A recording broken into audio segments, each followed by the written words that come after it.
Et oui, c'est parti, je vais le faire finalement.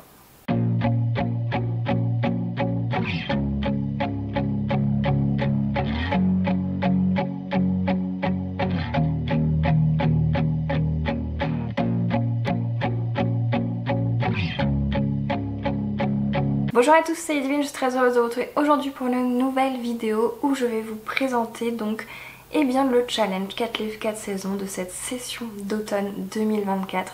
J'ai finalement décidé de le faire, je ne vais pas me prendre la tête, je ne vais pas forcément faire les choses une vidéo tous les jours, par jour, pour une heure précise, une date précise. Là je suis en train de tourner le vendredi, enfin le jour même pour la vidéo, donc la vidéo sera très certainement pas en ligne à 18 h, mais c'est pas grave, je sais même pas quelle heure il est là quand je tourne. Donc voilà, on va essayer de faire les choses, je vais y aller doucement et je vais donc vous présenter le challenge. Évidemment comme toujours je suis avec mes morceaux de papier brouillon. Celui-ci il est de Noël dernier, pour une vente de sapin de Noël.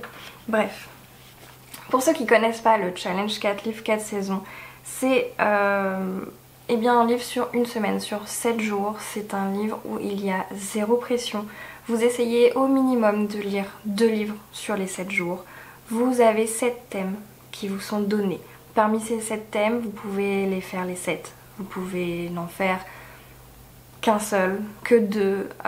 En général, vous pouvez utiliser évidemment plusieurs thèmes peuvent être validés pour une seule lecture. Vous verrez en fonction des thèmes, c'est pas difficile d'avoir en général plusieurs thèmes validés avec un livre. Et le petit plus avec ce challenge évidemment c'est tout simplement que dans l'idéal vous essayez de ne pas acheter de livres. Il s'agit donc de n'avoir 0 livre en plus dans sa palle pendant ces 7 jours. Et si vous réussissez à la fois à lire 2 livres sur la semaine et à la fois à ne pas acheter 2 livres sur la semaine, et bien tout simplement vous avez le droit d'acheter un livre à la fin du challenge. Mais attention, pas n'importe quel livre puisqu'il s'agira tout simplement d'une suite de saga. On essaye de faire attention un peu à nos challenges comme ça. Une suite de saga, on prend pas assez le temps de lire la suite de saga, donc là on le fait. Pour la session d'été 2024, on avait donc fait surtout l'objectif de vider sa palle. J'avoue que là j'ai plutôt opté pour un objectif un peu plus difficile, mais voilà, c'est pas non plus insurmontable. Il s'agira tout simplement d'essayer de lire que des suites de saga. Je vous l'annonce, moi c'est peut-être pas possible, mais on va essayer. Donc dans l'idéal, vous finissez, vous continuez vos suites de saga avec ce challenge en fonction des thèmes. Encore une fois, un livre peut valider plusieurs thèmes, c'est important. Le challenge commencera donc lundi prochain et se terminera dimanche prochain, donc du 18 novembre au 24 novembre 2024. Voilà.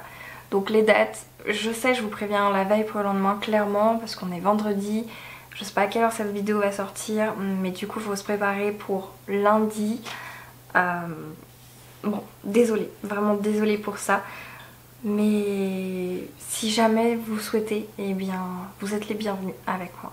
De fait maintenant, quels sont les thèmes évidemment.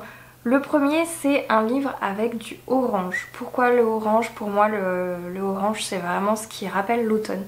C'est la couleur de l'automne, c'est les feuilles qui tombent, le bruissement des feuilles, c'est la couleur de l'automne. C'est le orange, je sais pas quoi vous dire d'autre, c'est une couleur que pour moi c'est l'automne. Et de fait, si jamais vous n'avez pas de livres qui correspondent évidemment à du orange, qui ont du orange, n'hésitez pas à agrandir à du marron. Voilà, vous pouvez élargir le spectre de couleurs évidemment tant que vous passez pas, je sais pas moi, au rose, ça devrait le faire. On reste quand même sur les couleurs automnales. Le deuxième c'est tout simplement un livre acheté cet automne. Donc voilà, encore une fois, on essaye une suite de saga si on peut. Et sinon, ça évite d'avoir un livre qui traîne dans notre palle trop longtemps. En général, on achète les livres, on a envie de les lire et puis au final, ça passe à la trappe. On les lit pas tout de suite forcément. Donc voilà, un livre acheté cet automne. L'automne est quand même bien avancé maintenant, donc je pense que ça devrait pas être difficile à trouver. Et au pire, si vous n'avez pas acheté de livre cet automne, non, vous achetez pas de livre parce que vous faites pas ça dans le challenge. Donc voilà, faites comme vous pouvez. Pour ce prochain thème, si jamais vous n'avez pas pu avoir de suite de saga, lire de suite de saga parce que ça ne matche pas avec les autres thèmes, et bien c'est le moment ou jamais de le faire, puisque là vous devez absolument lire un livre qui est une suite de saga. Voilà, peu importe le genre, peu importe le format, peu importe la couleur de la couverture, vous y allez, vous lisez une suite de sagas et vous faites plaisir, vous avancez dans vos sagas enfin. Le prochain il va être un peu plus compliqué, mais je pense que c'est quand même faisable. C'est un genre. C'est vrai que je donne pas forcément toujours de genre dans ce challenge, ce n'est pas dans ma... c'est pas ce que j'ai envie. Mais là j'avais envie un peu de corser les choses. On va essayer de lire un livre contemporain. Pourquoi j'ai choisi ce genre? Parce que je me dis que ça peut être l'idéal. Vous avez par exemple un livre contemporain mais une romance contemporaine. Ça peut parfois être des livres de fantastique. Parfois ça va être juste un jeunesse. Voilà, on retrouve quand même pas mal de contemporains. Et je me dis que ça peut être jouable, voilà, pour pas mal de personnes, donc allons-y, un livre contemporain. Les deux thèmes suivants se réunissent pour certaines personnes, en tout cas pour moi, et en même temps ils sont bien challengeants pour les personnes comme moi, encore une fois, puisque tout simplement vous allez devoir lire un livre qui vous sort de votre zone de confort. Et si comme moi, les livres un peu thriller, horreur, fantastique, un peu lourd, un peu... voilà... et bien ça vous sort de votre zone de confort, et bien le prochain thème c'est de lire un livre frissonnant, donc forcément ça va être une de ces catégories, un de ces genres là, donc forcément ces deux là pour moi vont être ensemble, puisque un livre qui me sort de ma zone de confort c'est en général un livre frissonnant, voilà. Et si jamais pour vous un livre qui vous sort de votre zone de confort c'est je sais pas, un livre jeunesse, une romance, un manga, si des personnes lisent jamais de manga, ou une BD, enfin peu importe. Essayez un nouveau genre, essayez quelque chose de différent, un nouveau format, essayez et dites-moi si c'était une bonne expérience ou pas, si vous appréhendiez ou pas.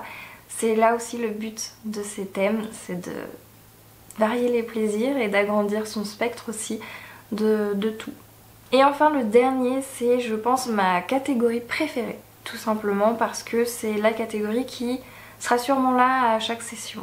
À moins qu'il y ait d'autres thèmes qui me viennent en tête et que j'apprécie vraiment et que du coup celui-là passe à la trappe. Mais pour l'instant, celui-là il reste, je l'aime trop. C'est tout simplement un livre qui te fait trop envie, que tu as vraiment envie de lire par-dessus tout. Là c'est le livre que tu veux lire, et on le lit. Voilà, on le lit tout simplement. Et s'il valide d'autres thèmes, c'est parfait. C'est l'idéal vraiment, c'est quoi demander de mieux, quoi demander de plus plutôt. Donc voilà, un livre qui te fait trop envie, pour moi c'est indispensable dans ce genre de challenge de lire un livre qui nous fait trop envie, un livre qu'on a envie de découvrir, qu'on veut absolument lire, et c'est pour ça que je pense qu'il sera là à chaque session, ce petit thème, parce que on a envie de lire des livres qui nous font trop envie. Donc je le rappelle, zéro pression, 2 livres minimum sur la semaine, mais bon si vous n'y arrivez pas c'est pas grave, 7 jours pour 0 achat, c'est important. Et si on y arrive, on essaye d'acheter à la fin, si on a envie, pas obligé, d'acheter une suite de saga. Sinon on n'achète pas. C'est bien ça. Pour ce qui est du challenge de cet hiver, donc la session de l'hiver, j'ai déjà les dates. Je me suis donné le 16 décembre au 22 décembre. Voilà. Je sais pas encore s'il y aura 2 sessions comme j'avais fait cet été. Dans ce cas-là, ce serait plutôt pour janvier, peut-être février, mais en vrai je sais pas encore. Donc dans le doute, je préfère pas vous dire de bêtises, je vous donne cette date là, ce serait l'idéal, ce serait cool pour moi de pouvoir vous faire le challenge à ce moment là. Je vous préviendrai évidemment en amont, entre 1 à 2 semaines avant pour les thèmes évidemment. Peut-être que ça se fera pas, dans tous les cas je vous tiendrai au courant évidemment de tout ça, de l'avancée. Mais c'est les dates que j'ai déjà posées pour le challenge qui sont déjà prêtes. Voilà, donc si jamais vous pouvez à ces dates là, n'hésitez pas à me le dire. Si jamais vous souhaitez participer, que ce soit à cette session-ci ou à celle de cet hiver, il y a évidemment les hashtags qui sont présents, donc sur tous les réseaux sociaux, vous pouvez participer à tous les réseaux sociaux, vous pouvez évidemment voilà, faire comme vous le sentez, tout simplement. Je souhaitais également vous remercier sincèrement du fond du cœur de tous vos messages, de tout ce que vous... Voilà, de tout l'amour, toute la compréhension que vous m'avez donnée sur la dernière vidéo, ça m'a fait chaud au cœur. Vraiment, merci, merci du fond du cœur, merci de... Merci, je sais pas quoi dire, ça m'a vraiment beaucoup touchée, donc merci du fond du cœur. En attendant vos retours sur cette vidéo et en espérant vous retrouver sur les réseaux sociaux pour le challenge, eh bien je vous remercie du fond du cœur d'avoir regardé cette vidéo jusqu'au bout. Et sur ce, je vous souhaite à toutes et à tous de très belles lectures et je vous dis à la prochaine.